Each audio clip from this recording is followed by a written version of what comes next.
Bill అయితే మాత్రం రూ. 1550 అయిందండి. Hello everyone, welcome back to my channel. నేను మీ విజయ్.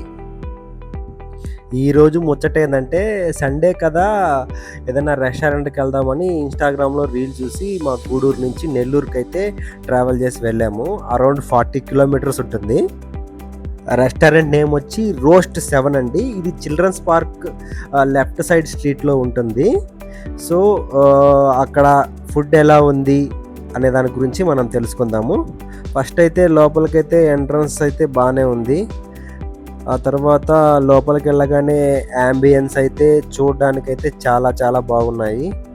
సో లోపల అట్మాస్ఫియర్ కూడా చాలా చాలా బాగుంది. ప్రొజెక్టర్ వేశారు, సాంగ్స్ కూడా ప్లే చేస్తున్నారు. అంతా sound system and AC atmosphere అంతా చాలా కూల్గా ఉంది. ఆ తర్వాత మేమైతే మెనూ తీసుకొని కొన్ని ఫుడ్ ఐటమ్స్ అయితే ఆర్డర్ చేసాము. ఫస్ట్ అయితే మేము ఆర్డర్ చేసిన దాంట్లో చికెన్ హాట్ మ్యాంచో సూప్ అయితే వచ్చింది. టేస్ట్ అయితే అంత గొప్పగా ఏం లేదు, యావరేజ్గా ఉంది. ఆ తర్వాత మేము ఆర్డర్ చేసిన క్రీమీ బటర్ గార్లిక్ ఫ్రాన్స్ అయితే వచ్చేసింది. ఈ ఐటెం కూడా టేస్ట్ మేము ఎక్స్పెక్ట్ చేసినట్టుగా లేదు, యావరేజ్గానే ఉంది. ఆ తర్వాత చికెన్ ఎక్సోటికా పిజ్జా అయితే ఆర్డర్ చేసాము. కంపేర్ టు బిఫోర్ 2 ఐటమ్స్ ఇదైతే కొంచెం బాగానే ఉంది. ఇక పిజ్జా తినడం కంప్లీట్ అయ్యాక డెజర్ట్స్ ఆర్డర్ చేద్దామని నేనైతే sizzling brownie with ice cream order చేశాను. నా వైఫ్ అయితే ఏదో కొత్తగా ఉందని బెల్జియం బిస్కెట్ ఆర్డర్ చేసింది.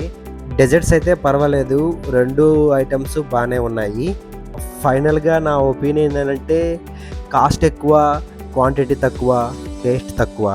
ఇది నా ఒపీనియన్ మాత్రమే. మీలో ఎవరైనా ఈ రెస్టారెంట్కి వెళ్ళుంటే ఫుడ్ అండ్ టేస్ట్ గురించి మీ ఒపీనియన్ కామెంట్ రూపంలో తెలియజేయగలరు. నా వీడియో మీకు నచ్చినట్లయితే లైక్ చేయండి, షేర్ చేయండి, సబ్స్క్రైబ్ చేయండి. Thank you, love you all.